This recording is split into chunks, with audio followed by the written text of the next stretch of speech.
On August 21st, 1955, in the small farming community of Kelly, just north of Hopkinsville, Kentucky, 7 adults and 5 children from the Sutton and Taylor families were together in their farmhouse for a dinner.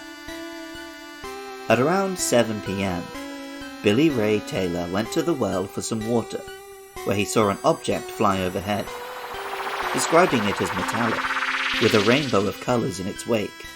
He rushed back to the house to tell the others, who of course didn't believe him. Eventually, though, he convinced his friend Elmer Sutton, also known as Lucky, to step outside with him and investigate. As soon as they left the house, they were approached by a mysterious creature. Around 3 feet tall, the creature had legs, but by its swaying motion, appeared to be floating above the ground rather than walking. While its legs were stubby and vestigial, its arms were long and slender, ending in claw-like hands, and it held them up as it approached the men. Its head was almost as large as its body, with bulbous eyes, large bat-like ears, and a wide, toothy mouth. It was a greyish colour, and appeared to be wearing an outfit with a metallic sheen. The men returned to the house where, for several hours after, the family was terrorised by the creature, and at least one other, repeatedly approaching the doors and windows. Both men fired their guns. Rather than the soft thud of their bullets striking flesh, they were met with a metallic ricochet and a faint light. The creature flipped backwards with the force and, seemingly unharmed, retreated to the woods. The men shot again and again, but still didn't seem to affect the creatures. One reached a claw down and at one point touched Lucky's hair. In a brief break in the action, the 12 people fled to their 2 cars and escaped to the local police station. Police reports confirmed that nobody was drunk, and everyone was very scared. Multiple police officers, along with some state troopers and even military police from a base in the area, returned with the family and investigated the homestead. Although they confirmed that some shooting had occurred, they found no evidence of the creatures themselves, other than witnessing a mysterious green glow. After the authorities left, though, the creatures returned and continued to approach the house through until dawn. Other witnesses did report lights in the sky and the woods at the same time. On the other hand, skeptics have speculated that the goblins were territorial owls or escaped carnival monkeys. After that night, the Kelly-Hopkinsville goblins were never seen again. The story became more and more exaggerated in the media, reporting 15 or 20 monsters, describing them as little green men, and later accusing the family of drinking or lying. Years later, the story fascinated a young Steven Spielberg, and an early version of the movie E.T. was a horror film based on this story of a family besieged by alien creatures.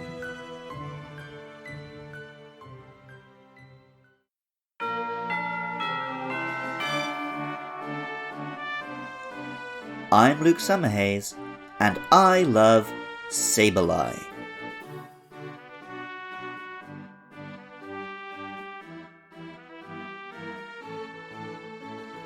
As a kid, I read countless books, magazines, and websites about UFOs, alien encounters, and cryptids. At any cheap bookstore or traveling library, I collected every dubious paperback and cheesy picture book that I could. I would read them in the evening, lie awake at night in a terrified cold sweat, and do it all again the next day. Alien encounters were somehow both my obsession and my greatest fear. I knew all about Greys, Venusians, the Flatwoods Monster, and of course, the Kelly-Hopkinsville Goblins. While in the West, the tall, large-headed grey aliens have become the generic image of an alien visitor, in Japan, it's these little goblins who have entered the popular consciousness.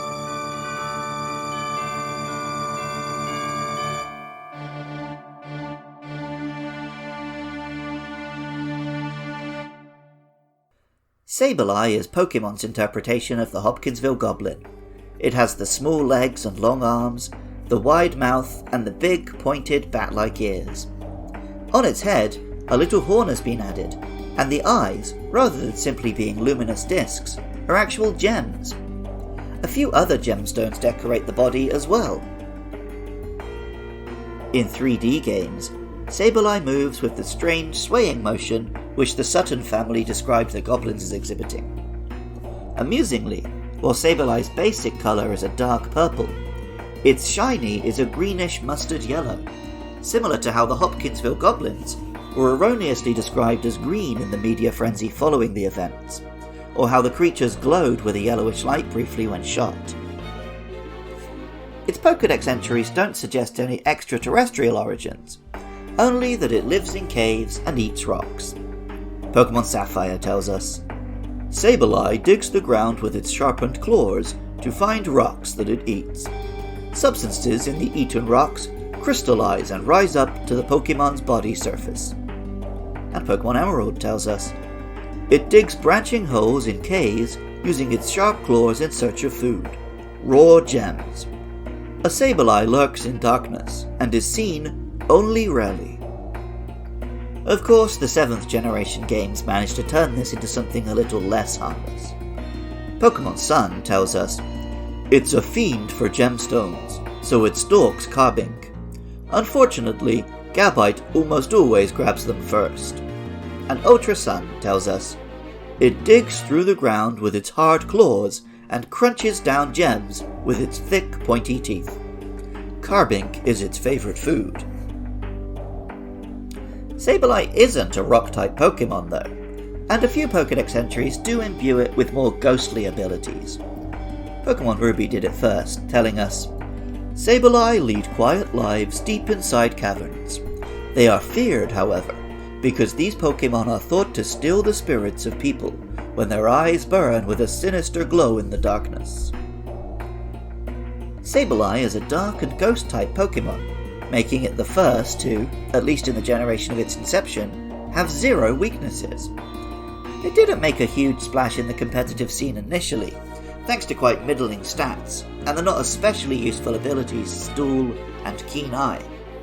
In the 5th generation, however, Sableye gained the hidden ability Prankster, giving priority to non-damaging moves, and letting Sableye go all out with status ailments and traps and tricks. This has let Sableye maintain a small but consistent niche in the video game competitive metagame, supporting its teammates and providing a nuisance to opponents. Sableye struggled to make a big impression in one-on-one battles until the 6th generation, and Omega Ruby and Alpha Sapphire's introduction of Mega Sableye. Mega Sableye doesn't look too different to Sableye, but it has manifested an enormous gem larger than its own body, behind which it can take cover, massively boosting its defensive stats and adding the ability Magic Bounce. Just as the Goblins could deflect rifle rounds and shotgun shells, so Mega Sableye can deflect all kinds of non-damaging attacks, tricking opponents into poisoning, paralysing, and otherwise hindering their own selves. Pokémon Sun tells us, the jewel from its chest, which has grown gigantic due to the effects of Mega Revolution, can turn back any attack. Then it makes it a bit dark by Ultra Sun telling us, bathed in the energy of Mega Revolution, the gemstone on its chest expands, rips through its skin, and falls out. Even friend of the show Jonathan Cromie, #1 hater of Mega Revolutions, doesn't mind Mega Sableye. Hello, Luke Loves Pokemon. It's me, Jonathan Cromie, composer of the show. Hope you're all enjoying the pod. I am going to talk to you very briefly about Sableye, because I don't really have anything interesting to say about it. I didn't even know it was based off Hopkinsville Goblin until Luke told me. But I just really like Sableye.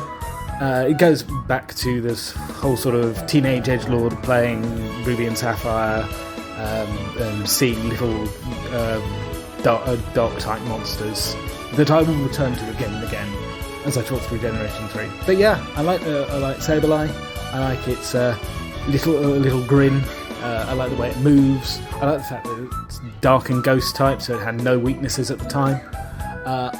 I quite like the Megaform. I generally don't like Megaforms, but Sableye holding up a large gem to protect itself and giggling from behind it, it's alright. It was even my avatar for a while online. I don't think Luke can say that, can he? So yeah, I love Sableye more than him by that very specific metric. Anyway, yeah, Sableye's great. Enjoy the rest of the show. I can't be 100% sure, but my earliest days on the internet were spent exclusively on UFO forums and Pokémon forums, so I wouldn't be surprised if Sableye was my avatar at some point. Music for Luke Loves Pokémon was composed by Jonathan Cromie. Artwork for the show is by Katie Groves.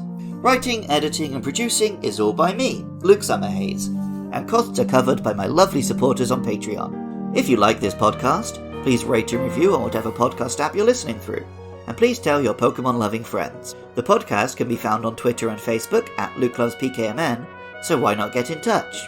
The next two monsters are Mawile and Aron, so please get in touch with your thoughts about those or any other monsters.